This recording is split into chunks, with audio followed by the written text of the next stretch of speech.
बात करते हैं आज के मुख्य समाचार में देश भर की तमाम बड़ी खबरों पर नजर डालते हैं। देखिए, विकसित भारत संकल्प यात्रा के 50 दिन पूरे होने के मौके पर पीएम मोदी ने इसके लाभार्थियों से बातचीत की और प्रधानमंत्री ने कहा कि इतने कम समय में इस यात्रा से 11 करोड़ लोगों का जुड़ना अपने आप में अभूतपूर्व है। प्रधानमंत्री बोले, हम समाज में अंतिम पायदान पर खड़े व्यक्ति तक पहुंचे हैं। चलिए अगली बड़ी अच्छी खबर है दोस्तों, कच्चे तेल को लेकर बड़ी खबर। देखिए, भारत को इस जगह पर मिले 26 कुएं जहां से कच्चे तेल का उत्पादन भी शुरू हो चुका है। खुद हमारे देश के पेट्रोलियम मंत्री हरदीप सिंह पुरी की तरफ से ये जानकारी दी गई है कि देश में नया तेल का भंडार मिला है और देश में पहली बार क्रूड ऑयल निकाला गया, जो कच्चा तेल होता है ना पेट्रोल डीजल बनाने के लिए, वो मिला है। कृष्णा गोदावरी बेसिन में काकीनाडा के तट से 30 किलोमीटर दूर पहली बार कल कच्चा तेल निकाला गया। ये लोकेशन भारत में कहां पर पड़ती है? साउथ में आप देख सकते हैं इस भारत के नक्शे में मैप पर। गहरे समंदर में भारत को बड़ी कामयाबी मिली। अब यहां से हर दिन 45,000 बैरल तेल और 10 मिलियन क्यूबिक मीटर गैस का प्रोडक्शन शुरू हो चुका है। देश की सरकारी petroleum company oil and natural gas corporation ONGC ने बंगाल की खाड़ी में कृष्णा गोदावरी बेसिन में अपनी समुद्र परियोजना से तेल उत्पादन शुरू कर दिया है और उम्मीद है दोस्तों कि इससे भारत में जल्द ही पेट्रोल डीजल की कीमतों पर भी असर देखने को मिलेगा और कीमतें थोड़ी कम होगी। हरदीप सिंह पुरी ने ट्वीट करते हुए इसका एक वीडियो भी जारी किया और बधाई भी दी। चलिए दोस्तों अगली बड़ी खबर है, अडानी ग्रुप ने टेक ओवर की एक और कंपनी। सीमेंट सेक्टर में गौतम अडानी का दबदबा और बढ़ा है। जी हाँ, दरअसल अडानी ग्रुप की सहायक कंपनी ACC ने एशियन कंक्रीट्स एंड सीमेंट्स की हिस्सेदारी खरीदी है। ये डील 425 करोड़ रुपए में हुई। इससे अडानी ग्रुप के शेयर मार्केट पर भी असर पड़ेगा। चलिए बैंकिंग न्यूज से बड़ी खबर आ रही है, HDFC बैंक ने MCLR रेट्स बढ़ा दिए हैं। अब लोन पर आपको ज्यादा ब्याज देना पड़ेगा। हर तरह के loan, home loan, car loan, auto loan, personal loan, इनकी EMI बढ़ने वाली है अगर आपने HDFC बैंक से लोन लिया हुआ तो, क्योंकि बैंक ने अपनी MCLR में 10 बेसिस पॉइंट की बढ़ोतरी की है और ये नई दरें आज से ही लागू हो चुकी है। ये देख सकते हैं इस बढ़ोतरी के बाद अब बैंक का नया MCLR कितना हो गया। हाल ही में अन्य बैंकों की तरफ से भी लोन की रेटें बढ़ाई गई थी, उसकी भी जानकारी यहाँ दी हुई है। चलिए दोस्तों, रेल यात्रियों के लिए बड़ी शानदार खबर आ रही है। अब एक ही मोबाइल ऐप पर मिल जाएगी रेलवे की सारी सुविधाएं।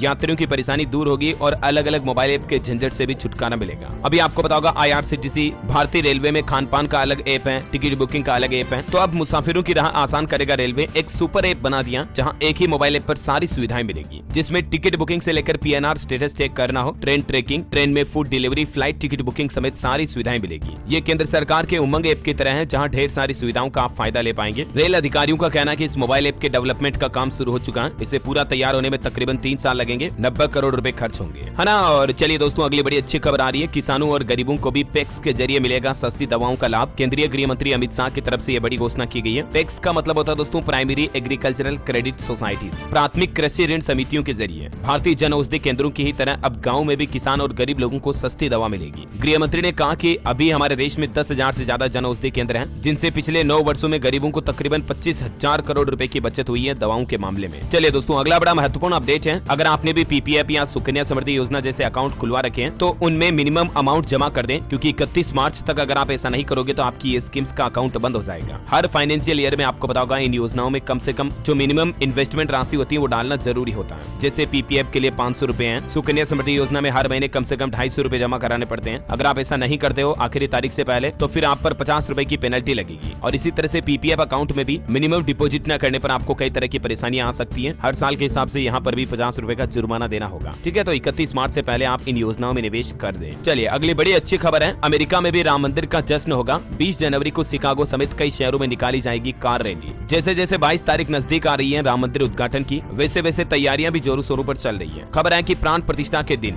यानी 22 तारीख के दिन अमेरिका, ब्रिटेन समेत दुनिया के 50 से ज्यादा देशों में राम उत्सव मनाया जाएगा। अमेरिका में 300, ब्रिटेन में 25, कनाडा व ऑस्ट्रेलिया में 30 से ज्यादा जगहों पर राम उत्सव का आयोजन होगा। और अमेरिका के तो टाइम्स स्क्वायर पर भी राम मंदिर प्राण प्रतिष्ठा कार्यक्रम को लाइव दिखाया जाएगा। ये किसी भारतीय प्रोग्राम की पहली लाइव स्क्रीनिंग होगी यहाँ पर। और देखिए राम मंदिर से जुड़ी एक अनोखी खबर, सरस्वती देवी जिन्होंने 30 साल तक के लिए मौन व्रत रखने की कसम खाई हुई है और अब ये राम मंदिर उद्घाटन पर अपना मौन व्रत तोड़ेगी। आखिर कौन है ये सरस्वती देवी? आपको बता दूं झारखंड के धनबाद जिले के करबाटाड़ गांव की रहने वाली है ये मां सरस्वती। इनकी उम्र है 85 साल। इन्हें कलयुग की माता सबरी भी कहते हैं, जिन्होंने राम मंदिर के इंतजार में 30 सालों से मौन व्रत रखा हुआ। बोली नहीं है ये किसी से, अब तक एक शब्द भी अपने मुंह से नहीं निकाला। अब ये अपने मौन व्रत को तोड़ेगी 22 जनवरी के दिन। और वहीं देखिए राम मंदिर की प्राण प्रतिष्ठा के पहले अयोध्या पहुंची जटायु की मूर्ति भी। पीएम मोदी के पूजन वंदन के बाद मंदिर परिसर में इस मूर्ति को स्थापित किया जाएगा। कितनी विशाल मूर्तियां आप देख सकते हैं तस्वीर में। और बड़ी खबर देखिए, राजस्थान भरतपुर से निकली 108 फुट लंबी अगरबत्ती ये उत्तर प्रदेश आगरा होते हुए अयोध्या पहुंचेगी। 1.5 महीने तक चलकर 50 किलोमीटर में फैलाएगी सुगंध। इतनी लंबी अगरबत्ती जो राम मंदिर के लिए निकाली गई है, देखिए जरा आप। अच्छा, एक छोटे लड़के की अनोखी दास्तान देखिए आप। स्केटिंग करते हुए अयोध्या चला 10 साल का हिमांशु 9 दिन में 700 किलोमीटर का सफर तय करेगा स्केटिंग के जरिए। और इनसे जब लोगों ने पूछा सर वर्दी कैसी लग रही, तो ये बोले कि राम की कृपा है। ये राजस्थान के अलवर के रहने वाले हैं, जो हाथ में श्री राम का ध्वज लिए स्केटिंग करते हुए अयोध्या पहुंच रहे हैं। जगह जगह लोग इनसे मुलाकात कर रहे हैं और इनका स्वागत भी कर रहे हैं। तस्वीरें आप देख सकते हैं। वाकई में दोस्तों, मात्र 10 साल की उम्र में इस लड़के हिमांशु की प्रभु श्री राम के प्रति इतनी श्रद्धा को सैल्यूट यार। क्या आप भी श्री राम को दिल से इतना ही चाहते हैं? अगर हाँ, तो इस वीडियो पर अभी का भी लाइक करके मुझे बताइए। लाइक कीजिए और कमेंट कीजिए। देखो दोस्तों, धर्म मजहब चाहे किसी का कुछ भी क्यों ना हो, जो मर्यादा पुरुषोत्तम प्रभु श्री राम के जीवन के आदर्श हैं, सिद्धांत हैं, उन्हें अगर कोई अपने जीवन में उतार ले तो वाकई में जीवन की कई कठिनाइयां दूर हो जाती हैं। जीवन का एक लक्ष्य, एक नई दिशा मिलती है और आप सफलता पाने के और नजदीक पहुंच जाते हैं। राइट? अगर आप भी मेरी बात से सहमत हैं तो कमेंट करके बताइए मुझे। चलिए फिलहाल बढ़ते हैं अगली बड़ी खबरों की तरफ। देखिए आप, हिमाचल प्रदेश में पुलिस कांस्टेबल भर्ती के नियमों में बदलाव किया है। अब 6 फीट लंबे युवाओं को 6 अतिरिक्त अंक मिलेंगे, यानी कि 6 एक्स्ट्रा मार्क्स मिलेंगे और 5.5 फीट हाइट वाले हजारों युवाओं को एक बड़ा झटका भी लगा है इस नियम से। कुल मिलाकर हिमाचल प्रदेश में अब पुलिस कांस्टेबल भर्ती में लंबाई के हिसाब से अतिरिक्त अंक दिए जाएंगे, जिसके अलग अलग क्राइटेरिया की जानकारी भी आप देख सकते हैं। और पुलिस कांस्टेबल के लिए 1500 मीटर दौड़ भी जरूरी होगी। एनसीसी कैडेट को भी अतिरिक्त अंक मिलेंगे एनसीसी के प्रमाण पत्र के, और 30% पद महिलाओं के भरे जाएंगे। आरक्षण रहेगा महिलाओं को। हिमाचल प्रदेश कैबिनेट बैठक में कांस्टेबल के 1228 पद भरने की जो मंजूरी मिली है, इसमें 30% पद महिलाओं के लिए भरे जाएंगे और सभी वर्गों के लिए 1 इंच लंबाई भी बढ़ाई गई है। ये कुछ एचपी सरकार की तरफ से संशोधित भर्ती नियम जारी किए गए हैं।